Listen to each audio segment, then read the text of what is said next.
Hello and welcome to Life as a Scale Model.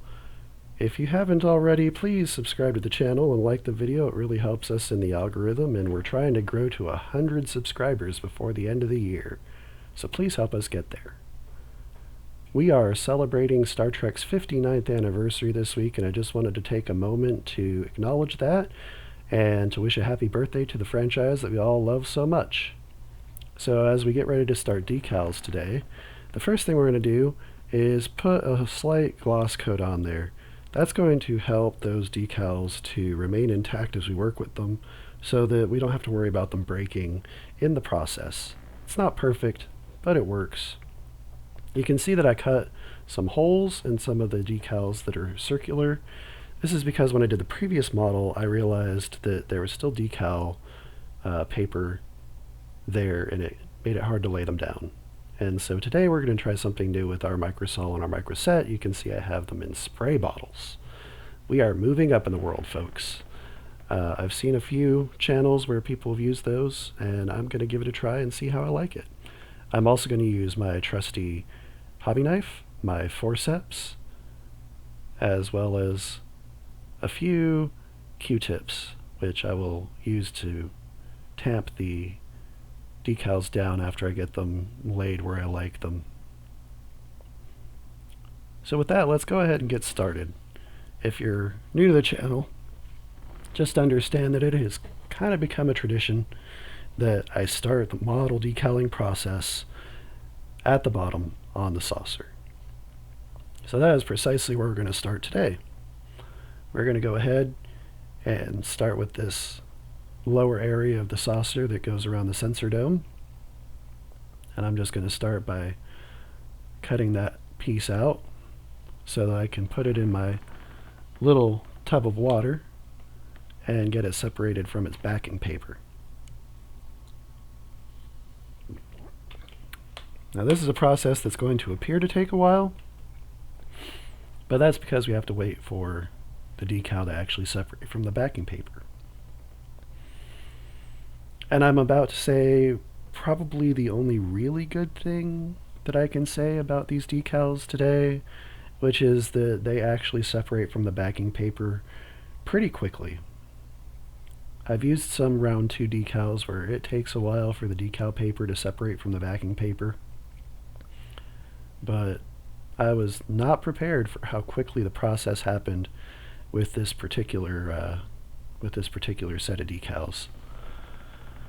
But decals being trouble is going to be a little bit of a theme in this video today. In fact, it was really hard to get terribly excited about getting this video done because I just had so much trouble with these decals. And we will go over it in a little bit more detail as we get further along in the build. Now, if you're wondering what could have possibly pulled my attention away from cutting out that massive lower saucer decal, I either got a text from a family member or else the music wasn't good. And if the music's not good and I'm not feeling it, it's hard to get in my groove.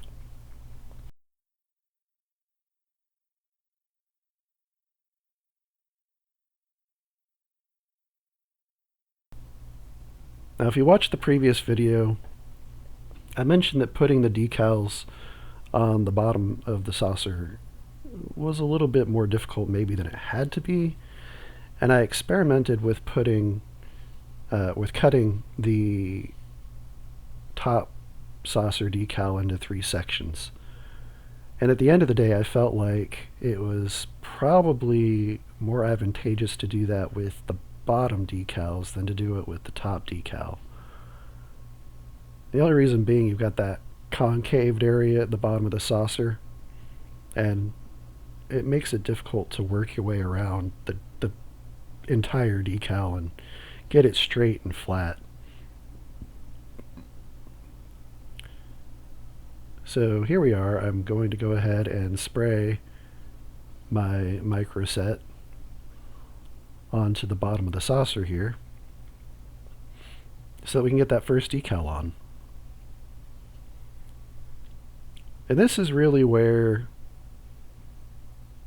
I should have realized that this was going to be a bit more difficult of a project than anticipated.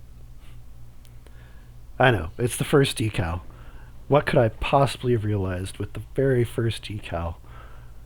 But something I noticed with the previous refit enterprise build was that once I got that hole made for the sensor dome, it laid down pretty quick and pretty easy. This one did not do that so much. So as you can see, I got it put on there as well as I thought I could. And then I just kind of moved on to the decal that I split in 3 for the lower saucer section. And this actually ended up being quite a difficult task as well. I'm no expert on like the manufacturing process of decal paper, but I will warn you that these decals that came with this new set in particular, the reissued Enterprise set that comes with the NX-01 and the original series and the refit and the Enterprise B, that just came out like last month, something like that. The paper is less of a paper, and it has more of a consistency of like medium density vinyl, if that makes sense. It's about as thick as maybe a sheet of construction paper, and then it's very plasticky and vinyl-y, and that makes it very difficult to work with because typically you want to be able to apply your microsol after you've got the decal laid down. You want that to be able to permeate the decal itself so that it can shrink the decal and actually make the decal conform better to the surface of the model. That will not happen with these decals, or at least not with the decals I was using just for this project. You will get no absorption of microset whatsoever. What I'm fighting here and having a difficult time doing is actually getting the decal to lay flat on the concaved area where it's supposed to lay flat.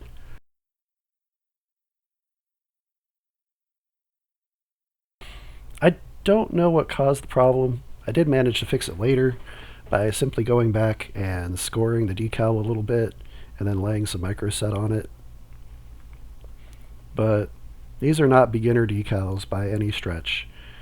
They will fight you every step of the way, and that is basically the theme of the entire video today. I don't know, my perception could be marred. I wasn't feeling particularly well last week, and so I was having to push through feeling a bit under the weather in order to get this video recorded in time. But it just seems like decals did not want to adhere to the surface of the model. They didn't want to bend with the curvatures and the shapes of the model. And having used round 2 decals for the better part of a decade, I can honestly say these might be the worst round 2 decals I've ever used. So if you're planning on picking up this particular kit, I'm not going to say don't, because there are a lot of great things about it. Just be aware going in that you're going to have to put a lot of extra care and a lot of extra work into laying your decals down properly. Point in case, I wanted to highlight this little kerfuffle I had with the model. This is me trying to put on the decal that goes over the side of the neck. And it's printed as one large piece that is even supposed to go over the ridge area where the torpedo room would be. And because these decals were so thick and they were made of the material they were made of, it made it very difficult to get it to conform to any of those shapes. So I fought with it, and I fought with it, and I realized at some point I think this decal may be printed a bit too big. I don't know if you're meant to like crook it into the bottom of the saucer section a little bit. I did try to do that when I put it on to varying levels of success, but on the front end and the back end of the saucer, I did notice that there is probably about a 1/16 of an inch, maybe a 32nd of an inch overhang there. And I think that's just because either round two decided that the front and back end were supposed to wrap around the ends of the saucer or the ends of the neck, or else it's just printed a bit too big. So keep that in mind too. I got smart after the last experience, and I actually cut the section of the neck that goes on the torpedo bay area separate from the rest of it, in the hopes that I might have a little bit easier time getting that decal to lay down the way I wanted it to. It did not help as much as I had hoped it would, but it did help a little bit. And when you're building models and you're having a tough time with pieces or decals in this case, you take any win that you can get. So I just happily took the win and did the best I could to get that decal laid down the way that I had wanted it laid down. But yeah, it's really sad. I feel like round two almost had it. I was super stoked about having the Enterprise A livery that was already, printed on there. Although I would have liked to see that aspect done a little more consistently with the entire livery, including like the livery that goes at the back of the nacelles and the livery that goes on the sides of the engineering hull. And the extra livery that goes on the saucer itself. But that being said, I was super stoked about that, and that's one reason why I was hoping to get this set before I did this project, because otherwise I would have been tailoring together decals from multiple different sets trying to get the effect that I wanted.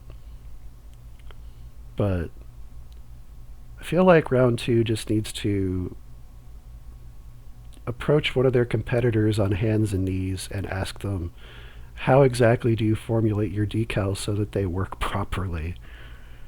Because that's kind of where I was at with this project. I was pretty well checked out. And I've been looking forward to this one. This was, brand new kit, just released. So I was looking forward to seeing how things had been improved, and unfortunately in the decal area, not quite so much. But again, we're using that new tooling for the refit Constitution class, and that thing is just the bee's knees. It's a really good tooling for that kit. I highly recommend it. I managed to get my nacelles like super straight this time, so I was really happy with it. Now you'll see here I'm cutting out the bottom half of that neck decal, and I'm going to apply it separately. And it actually did, the final result was actually a lot better than the final result of the previous side of the neck, where I edited it out for purposes of time, and also because my hair is getting long and it's getting a lot harder to keep it out of the shot. So you really couldn't see a lot of what was going on, but there came a point with that port side neck decal that I just pulled it off the model, laid it on my cutting mat, and then cut it where I wanted to cut it, right there on the cutting mat. And it turned out a little sloppy because there wasn't anything to keep that decal holding its structure, and so my cut wasn't precise as I would like, and so yeah, that was harrowing. But now we're just gonna chill for a minute and let that decal soak. Like I said, these decals do not need a lot of soaking before they start to separate from the backing paper, so you won't have to wait terribly long for these decals to be ready to use. But whatever decal solution you happen to use for laying down your decals, you're going to need a lot of it. The scoring actually does help quite a lot. And probably I'll go back to this exact model and fix a couple of things using that method, because there were a couple of things that I will bring up later that I was not particularly happy about. But fortunately, they're not completely unfixable. They're only a little unfixable. And I can work with that. I'll figure out something. And that's part of what makes scale modeling so fascinating and so enjoyable for me, is the problem solving that comes with. Alright, so here we go. We're going to lay down that decal over the torpedo launcher area. And just like that. Maybe. I can't remember. Nope. I'd goofed. So we do approach number 2. And really that's something that you should feel comfortable doing, or get yourself feeling comfortable doing. If you're working with decals and you're getting ready to lay one down, but you don't feel like it's set up the way that you would like it set up, or the setup just doesn't feel comfortable to you and you don't think you can lay it down to the best of your ability with the way you're trying at the time, feel free to step back and reassess things, and yeah, just do what you can to make the process as comfortable and as painless as possible for yourself. So now I'm going to take my micro set, I'm going to dab it, probably in vain, because let's face it, these decals just were not absorbing anything. So now we're going to move on to the nacelles. And I have to give round 2 a lot of credit. I mean, you look at these decals and you think, what on earth am I supposed to do with these decals? And you look at the shapes and it kind of starts to dawn on you, go, oh. Because essentially what you're doing is you're wrapping these decals around these nacelles as if they're cigars, for lack of a better way to put it. Like, you've got your decal, which is your cigar paper, and then you've got your nacelle, which is kind of sort of shaped like a cigar, and you're just meant to wrap them around. And I've used this type of decal in the past to great success, even on the last model that we did with the Refit Enterprise from the motion picture. I really didn't have any trouble with these particular decals. But for some reason, with this model, these decals just would not stick. I'd get them laid down, and I'd tamp them down, and then after a few minutes, they would just pull right back up off the model. And it was frustrating. And this is where there are a couple things I'm going to fix with my hobby knife and doing a little bit of scoring. I left it as is for the sake of time, because I just didn't have a whole lot of time to get it done before I needed to get the video edited. But the decals that are laying along the front of the nacelles just kind of balloon out, like they just kind of make a cylinder, and I want them to lay more flat against the nacelle. So probably what I'll do is the little groove where the Bussard collector, or whatever that copper thing is, sits, I'll probably score along that on the top and the bottom on both sides, and then use some more um, use some more uh, micro set to hopefully get it to shrink a little bit and adhere a little bit closer to the decal. It's been pretty wild, this journey of building these various 2500 scale enterprise models, because I've gone from the original NX01 model where I could put my microset on the decals and actually see them scrunching up and shrinking to better adhere to the model, to now we're this, where the decal paper just laughs at you. It's like, ha ha ha, you want me to do the thing, and I am not going to do the thing, it says. Teases, taunts, and so yeah, I don't know.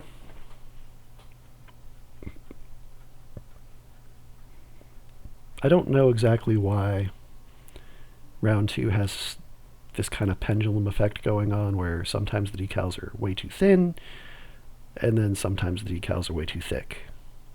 But we can all keep our fingers crossed and hope that at some point they will get themselves together and start making decals that hit that sweet spot of thick enough to work with, but thin enough that they do what you actually would like them to do. As you can see, that one just pulled straight up off of the model, and that was the big, thick, like, outer face of the decal. And that's pretty much what I struggled with as I was putting decals on both of these nacelles.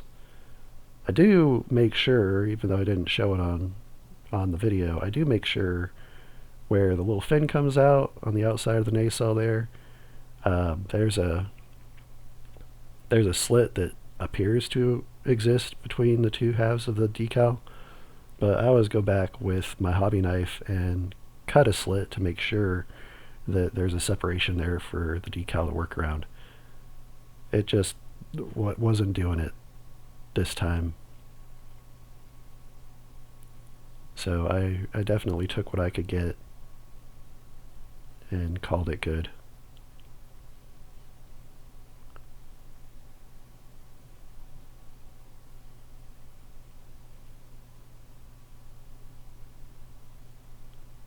And now I'm going to move to the decal that sits on the inside of the nacelle, I believe. Actually, I might be scoring the decal for the other side.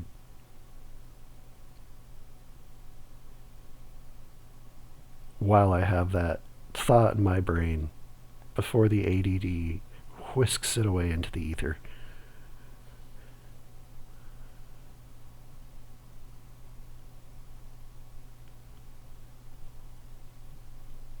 But as you can see on the paper, these decals are very oddly shaped. And that's so that theoretically they can wrap around and conform to the various different shapes and textures of the nacelles. And again, round two really nailed it with the design in theory. They just dropped the ball at the finish line when it came to the execution. I don't hate them for that. It doesn't diminish the experience a lot for me, despite what you might hear me say in the videos. I harp on it in the videos because I want you guys to be aware that this is a thing that you're going to have to deal with if you're going to build these models. I want you going in with your eyes wide open so that you don't encounter any unexpected difficulties along the way.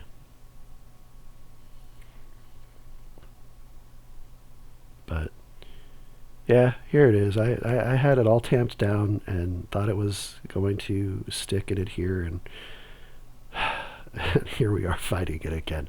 My producer actually suggested that I lay down a wee bit of super glue, and for just the briefest moment, I considered it. I decided in the end to try to rough it the more traditional way, but for a moment I considered using the super glue to get it to stick to the model, because it seemed at the time that might be the only thing that works.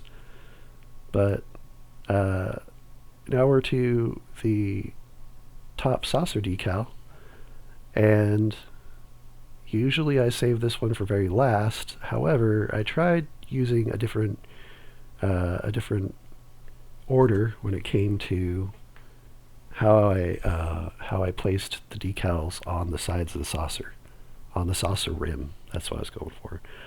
Because if you've been watching the last few videos, I've been having problems with that area. I don't know if I just absent-mindedly grab by the rim of the saucer, or if gravity just conspires against me or what, but I have had a seriously hard time keeping those decals stuck to the model where I put them, and I end up with significant and very uncomely looking sagging, and it's not cool. So I put them on a little bit earlier in the process this time to really give them a chance to set up before I started handling the model a little bit more extensively. And as a result, I just felt the need to get that big old decal put on to finish the whole thing. And to be fair, it was like the fifth to last decal I put on. We still have a few bits of livery to put on the top and the bottom of the saucer. And then I had a couple of decals that still needed to be placed around the deflector housing area, including the deflector decal, so this was still pretty close to last. But I'm kind of thinking at this point that it probably would have still been a great idea to chop this one up into smaller pieces, just to make it a little easier for me to work with. I did eventually get it to where it was more or less presentable, but I did have some problems with it rolling over on itself, and it was kind of wavy, and there were some spots where it didn't stick as well as I would have liked. And I did go back and try to fix some of that with scoring it with my hobby knife, but the results were mixed at best. So with this particular kit, and these decals being the way they are, I would recommend chop it into at least 3 small pieces. If you're a little more adventurous, you might try chopping it into individual wedges like you get on the larger scale kits.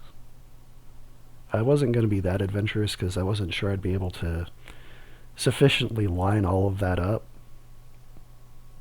But I don't know, I've got a few more of these sitting around. I might go ahead and give that a whirl sometime just for kicks and giggles.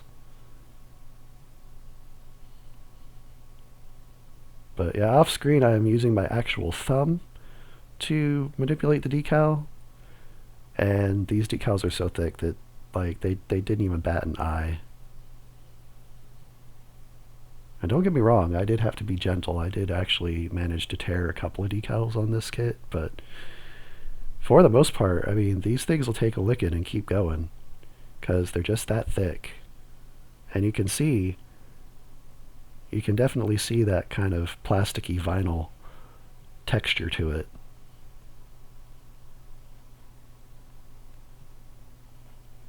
Maybe someday I will take a field trip out to Round 2 headquarters and ask them, why are you doing this to your customers?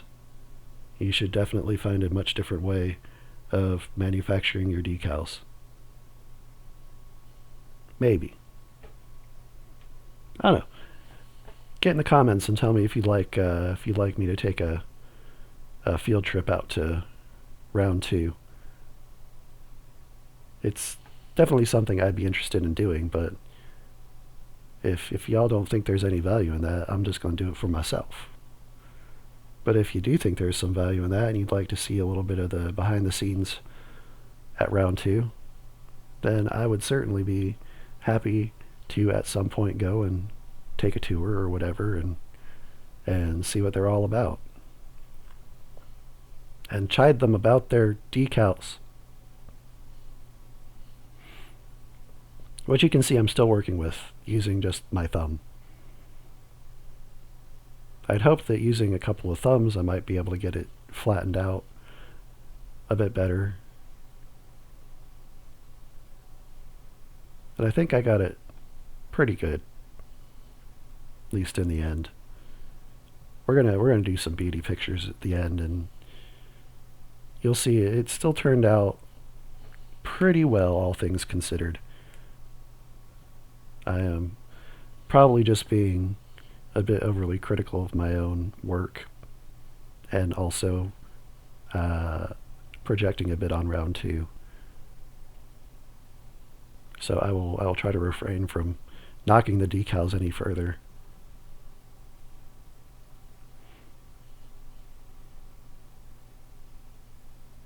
But I really wanted this decal on the top of the saucer to be as good as I could get it. It's going to be something that's highly visible when people look at the display, and so I wanted it to present itself well so that people could ooh and ah over how amazing it looks. And I actually feel like I managed that. So that's definitely a big win. Yeah, as you can see, just putting all kinds of time and care and effort into getting this thing to lay down as much as I can possibly get it.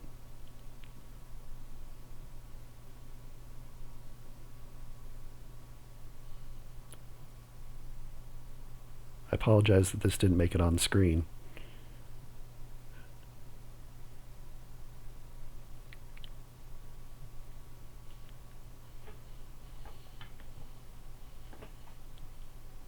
But I needed to get it close where I could, where I could look at it and manipulate it and like get a really good feel for what was going on with the decal.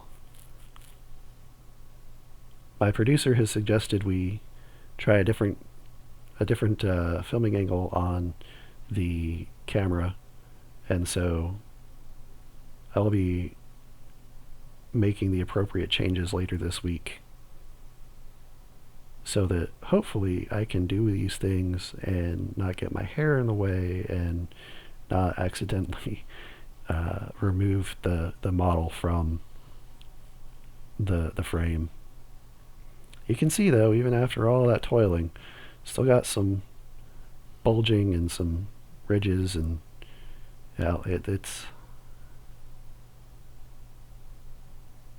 it's going to be what it's going to be. That is a skill that we will work on improving together, is working with round two's tricky decals.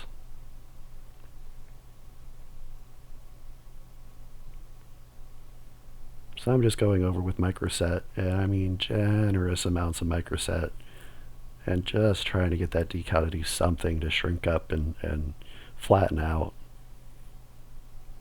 I believe part of the problem may have been that the decal was not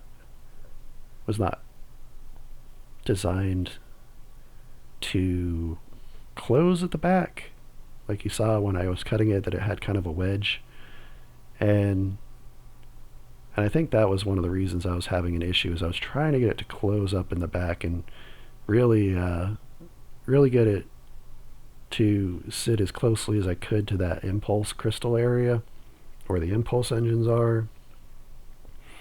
I don't think it wanted to do that.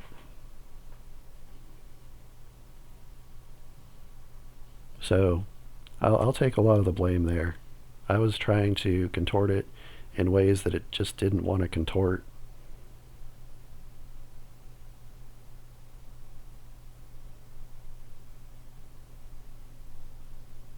But these stripes that go around the observation lounge, I've worked with them a few times and they are always just the best. Even on this kit, very little problems. They just went down and they sat where I wanted them to sit. They did not give me any trouble at all.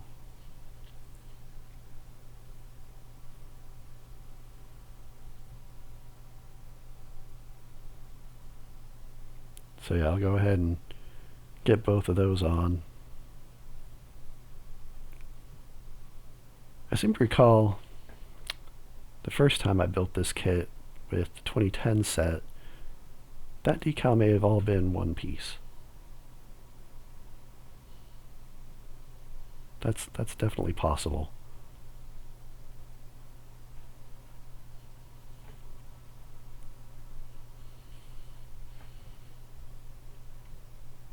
But having them in halves is much better.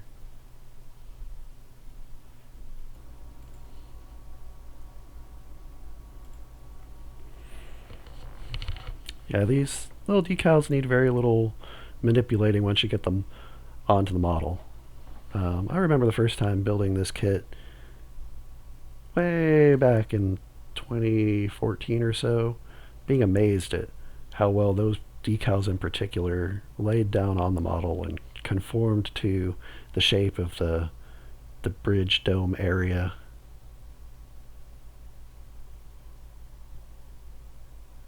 But they haven't gotten any better or worse. They just do exactly what they're supposed to do. And that again is just a little win. So now we'll get the other one done.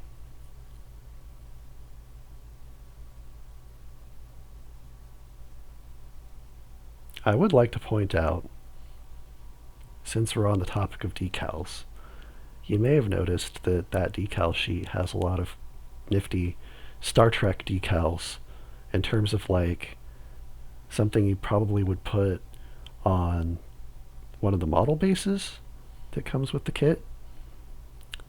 And if perchance round 2 happens to be listening to any of my videos at all, I would like to offer up that would be perfect space to fill in some of the gaps for the details and decals that don't exist, but that represent details on the actual filming models.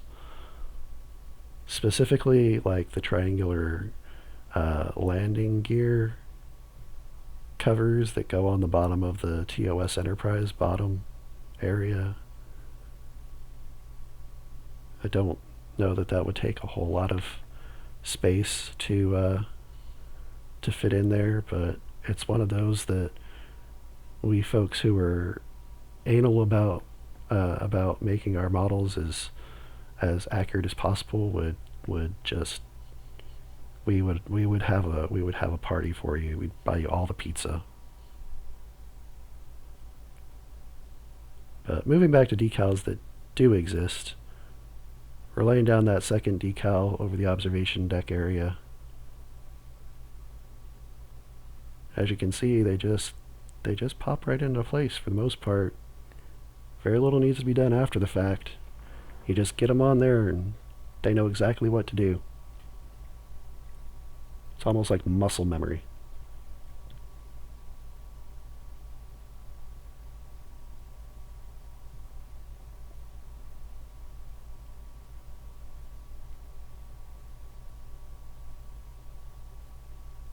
Now I'm just kind of looking to see how things are laying down. It's important when you're in the middle of a build, take a step back every so often. You know, see how things are progressing. Take stock of where you're at and what still needs to be done, so you can get things done in the correct order, but also so you know you're just kind of grounded in the process. It's kind of like reading a book in that way. Sometimes you just have to take a moment to allow yourself to get immersed in the book reading. Well, sometimes I have to take a step back and allow myself to get immersed in the model building process. And what we're doing now is we're putting all the markings, all the color markings that go like on the front of the bridge dome area. These are kind of a new addition to the model kit. They're not perfect, they're pretty close. They sit pretty well. And I'm happy to have them.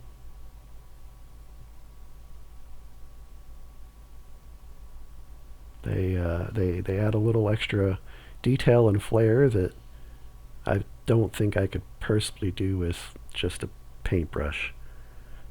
So happy to have them there. And who knows, maybe over the span of a few years, round 2 will be working to improve things as they can afford it and as time permits.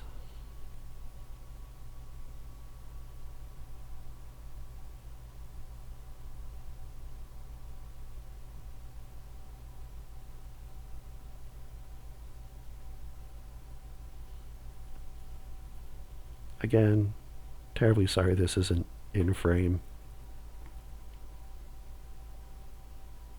These little decals you got to get real up close and personal with in order to make sure they're going where they're supposed to go.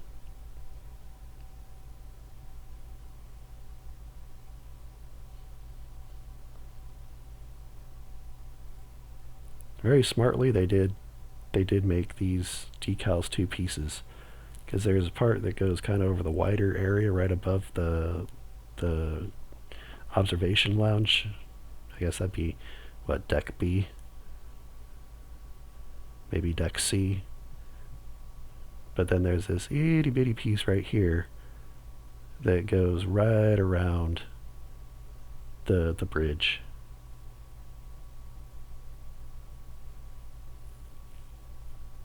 I find this one is, if we're going to accuse them of being a bit off on the size, I find that one is probably the one that is the bigger offender of the 2. It's definitely a little tougher to get placed.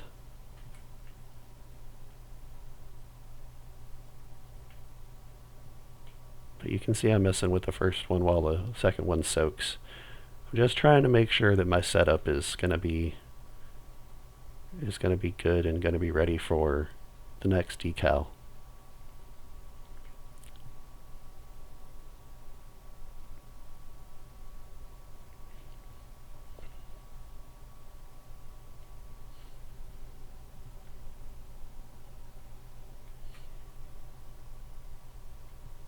And as I said, you don't really need a lot of time for these decals to separate from the backing paper.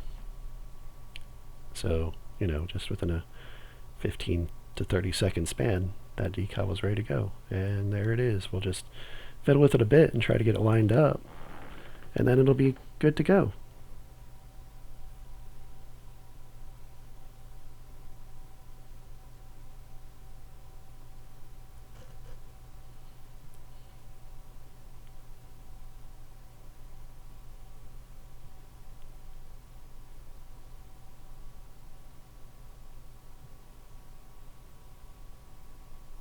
I try real hard to get like a straight line right here. You can see I'm just nudging very gently with the tweezers, trying to get both sides of that arc lined up properly with those 2 decals, and just trying to make sure that it, as much as possible, it looks like one contiguous decal, to give that illusion that it's all one contiguous thing. And so now we're going to do an experiment. I showed you at the beginning of the video, I did a lot of hole punching for parts that go around, like the sensor dome and the impulse crystal that you can see right there, but also the bridge dome. There's that teeny tiny little dark blue piece that goes over the bridge dome. And I don't recall having a lot of trouble laying it down on the refit from the motion picture, but I did want to experiment and see if I got better results if I were to punch a hole through it first.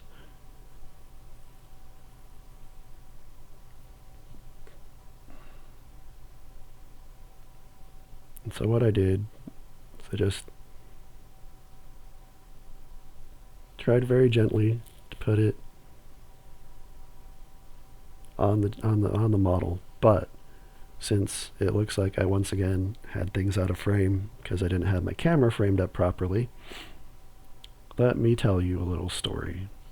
Before I could get the thing off the paper, part of the circular part tore off, and it's because it's just real thin. And I was a little disappointed, but I figured, you know what? That's a small detail that probably not a lot of people are going to notice, except for probably me. And so I just went with it best I could. It's really hard to see it in the grand scheme of things, so I don't think there's any harm or foul there.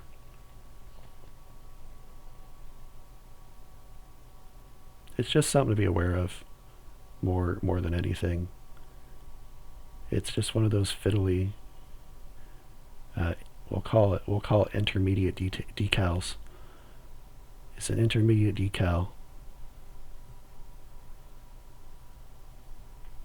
And I have to say, I'm not completely turned off to the idea of trying that method again.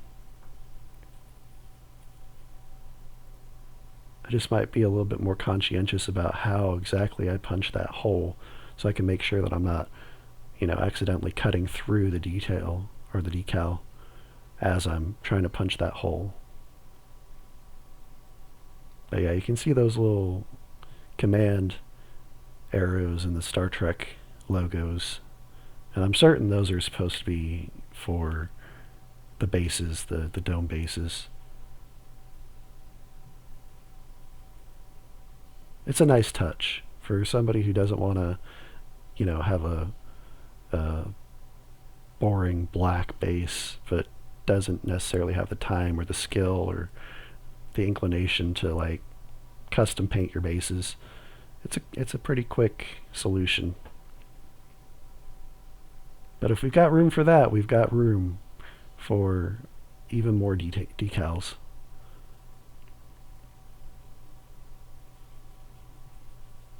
Alright, so now we're placing the Enterprise livery that goes behind the observation lounge.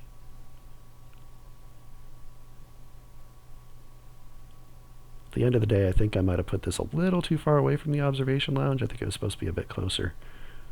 But it had been a minute since I had looked at my my reference material. Usually I try to reference my material every time I sit down to actually do a build. This time I forgot. But it still looks pretty darn good. Can't complain with those results.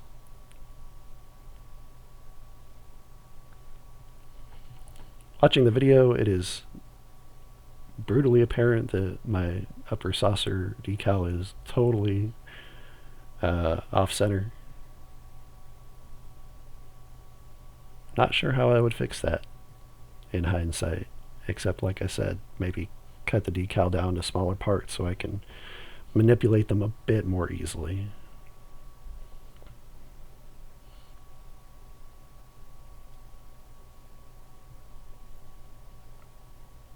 I leave these parts, they give me opportunities to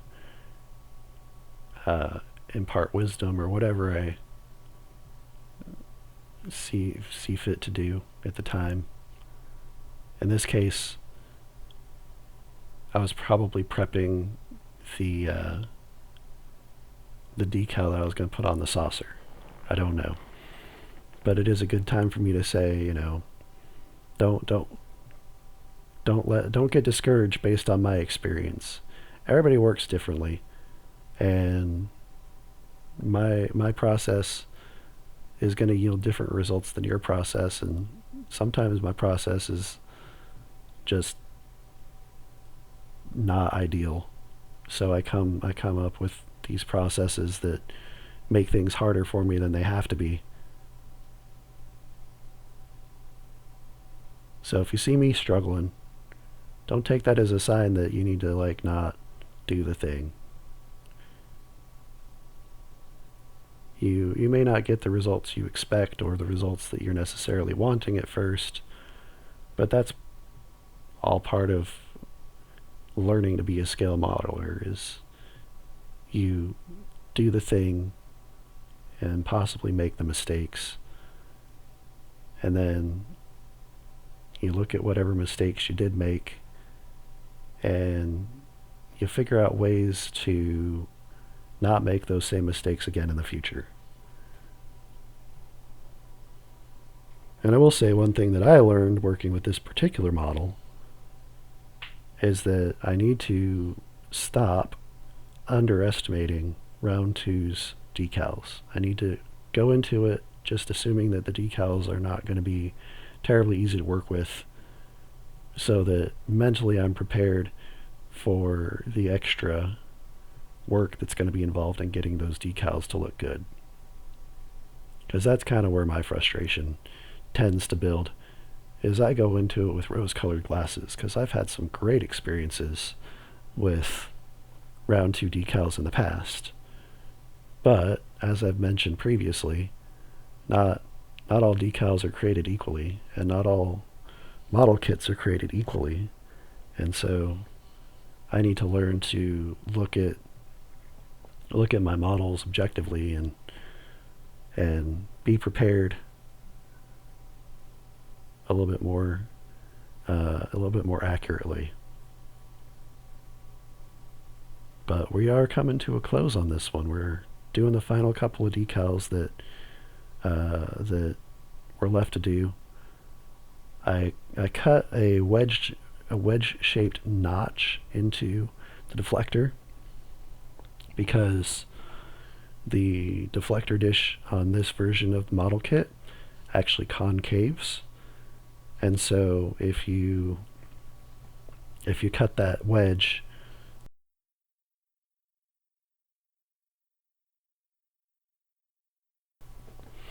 it helps it to conform to the concave without overlapping on itself, which just makes it easier to put on. I might have gotten a little too overzealous. You can see a little bit that's not covered by that, but it's going to pass the 2-foot test, so we're not that worried. So just fiddle with that to make sure it's all centered. And then the final decal that I put on, which is going to be really boring and inauspicious. It's not going to be the final USS Enterprise livery or anything. It's going to be this decal that goes up across the top of the deflector housing. And I saved this one for last because I knew it would need to be modified a little bit in order to fit properly. I noticed when I did the last build that it got hung up on the contours of the neck coming out of the engineering section. And so I knew if I cut a straight notch into it, that might help it work a little bit better. So that's what I'm doing here, is I'm just cutting a straight notch, trying my best to size it to the width of the neck. I don't know that I quite got there, but as a first attempt, I'd say this was pretty good. And it definitely helped to accomplish the thing that I was trying to accomplish. The decal did actually settle in there a little bit better than it did the previous time. And so I'm adding some microsol to give it a good wet surface to cling to.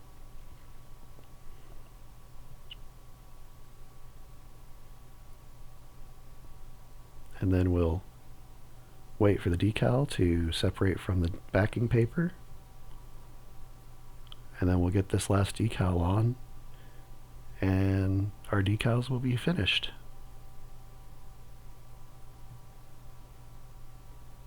If the round 2 decals uh, seem a bit intimidating, my recommendation would be to maybe start with a different brand. And specifically, I would say go to your local hobby stores, plural. You know, check out Hobby Lobby, check out Michaels, um, check out your hobby town if you've got one, or if you've got a place that's unique to your area, give that one a look. Find a kit that that catches your interest, but that is fairly inexpensive. Um, the reason I say that is if you buy a real inexpensive kit, you're not going to feel as bad if you goof it like super duper bad. If you go out and your very first kit is a 350 scale enterprise refit, then you're going to probably put a lot of pressure on yourself to make sure that thing turns out immaculate. But if you go, like I went to Michael's a few weeks ago and I found an Aston Martin DB5 that they had on sale for like $5. I think it was an Airfix kit. Anyway, it was not a round 2 kit. That's the important takeaway there. It was a brand I haven't built before. Honestly, the thing that I was most interested in was it came with Humbrol acrylic paint. And so I was curious to see how those paints work. But I figured, for $5 I could try out a new type of paint that I've never used before. And I don't typically build model cars, especially if they require me to build the engine, because that doesn't interest me. So, I kind of found something that sat at a happy medium. This particular kit, I don't have to build the engine, but I get to try some new paints and I get to try some different decals than what I'm used to. And it's that sort of process where we learn what works best for us and what works most easily for us. Now, the last things we do, we hit our model with a nice gloss coat. The gloss lacquer creates a layer that will seal those decals so that when people do actually handle the model, they're not going to accidentally come off or anything like that. And then we hit with a dull coat. And the dull lacquer, the flat lacquer, is going to flatten out all the shiny and make it look a little bit more like a real world object. And once that's done, that's it. We're good. So let's get on some notes and look at some Enterprise A beauty shots. I've already harped on these decals. I cannot harp on them enough. They're very thick, they're very plasticky, and they're very hard to work with because of that. But as you can see, with some patience, you can get some decent results. And I would definitely say this model would pass the 2-foot test, although you can see on the front of the warp nacelles where I'm going to be going back and maybe trying to fix those decals just a smidge. But at the end of the day, it's a pretty good kit. And if you're moving from basic to intermediate, it's a good place to go. So if you're going to do it, I hope you enjoy, and until next time, happy modeling.